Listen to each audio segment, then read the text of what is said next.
Salut à tous, alors c'est Frédéric de la Vie. Alors ce soir, je voulais vous faire une petite vidéo, juste pour vous lire deux petits textes que j'ai écrits aujourd'hui, petits textes pleins d'espoir pour vous montrer que le monde dans lequel nous vivons, même s'il peut paraître dur, est un monde qui est en train de changer et qui est en train de devenir meilleur. Donc, ces petits textes, le premier s'appelle Le Nouveau Monde et je vais vous le lire.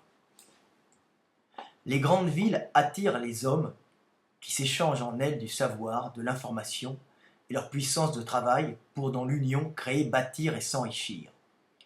Les grandes villes sont à la source des progrès technologiques générés par ces échanges et ces unions de savoir et de compétences, et aussi à la source de certaines grandes réussites individuelles qui attirent par leur exemple les hommes dans ces grandes villes. Si elles sont le creuset du développement technologique de l'humanité, les grandes villes sont aussi des broyeuses d'hommes, car au sein des cités, la concurrence est rude. Tout le monde vient échanger son savoir et sa capacité de travail contre de l'énergie, contre de l'argent. Et la place pour y vivre est rare, étroite et coûteuse pour le nouvel arrivant.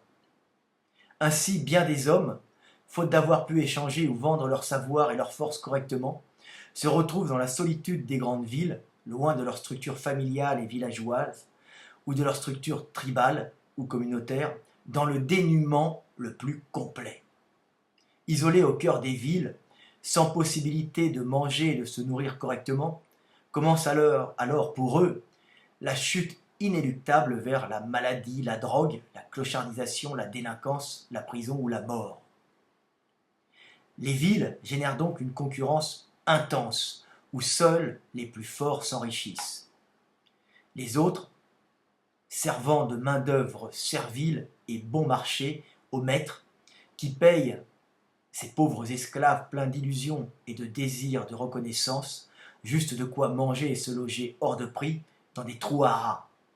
Trous à rats appartenant le plus souvent, comble de l'ironie, à la caste des maîtres esclavagistes, ceux-ci reprenant ainsi à l'esclave le peu qu'il leur donne pour qu'ils les servent.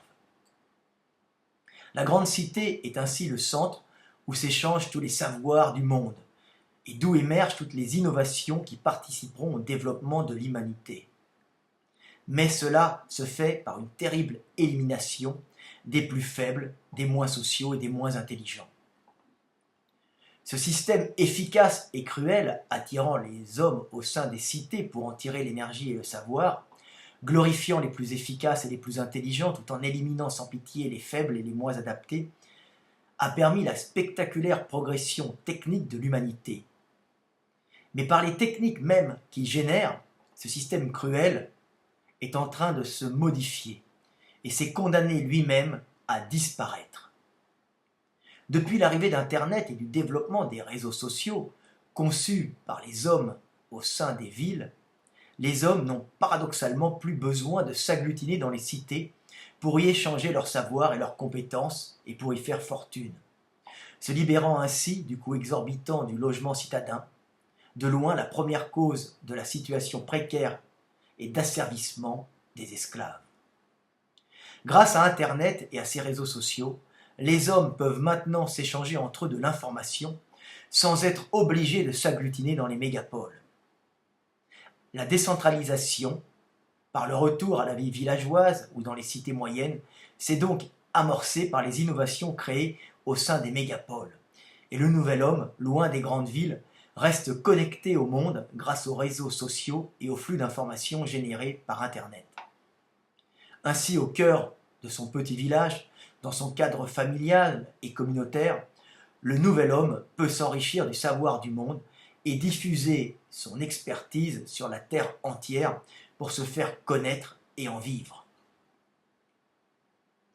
Libéré de l'esclavage généré par le coût exorbitant du logement imposé par le manque d'espace des grandes villes, le nouvel homme peut travailler à son rythme et vivre décemment sans se soumettre aux maîtres esclavagistes qui, dans les villes, imposent la soumission aux hommes par l'obligation de rembourser un loyer ou un crédit au logement indécent pour les forcer à produire par peur d'être à la rue.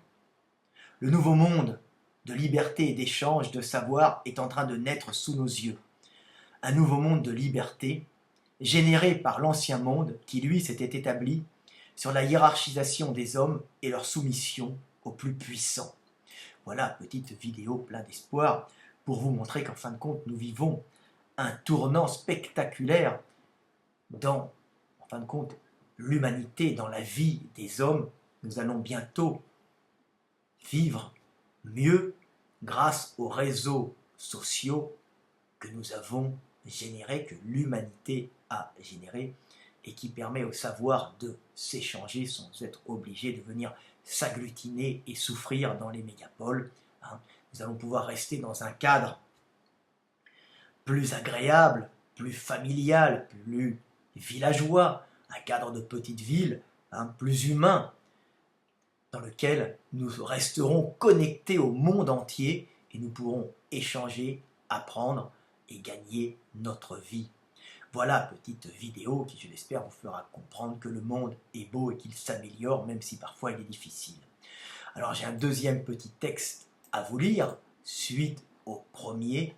Deuxième petit texte plein d'espoir pour vous montrer que la vie des hommes va s'améliorer professionnellement, mais aussi affectivement.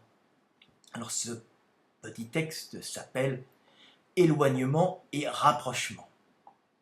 Le nouveau monde se joue des distances. Plus besoin de s'agglutiner dans les villes. Les individus peuvent accéder à l'information et la transmettre sans venir s'entasser dans les mégapoles. Les réseaux sociaux générés par Internet nous relient spirituellement malgré l'éloignement physique.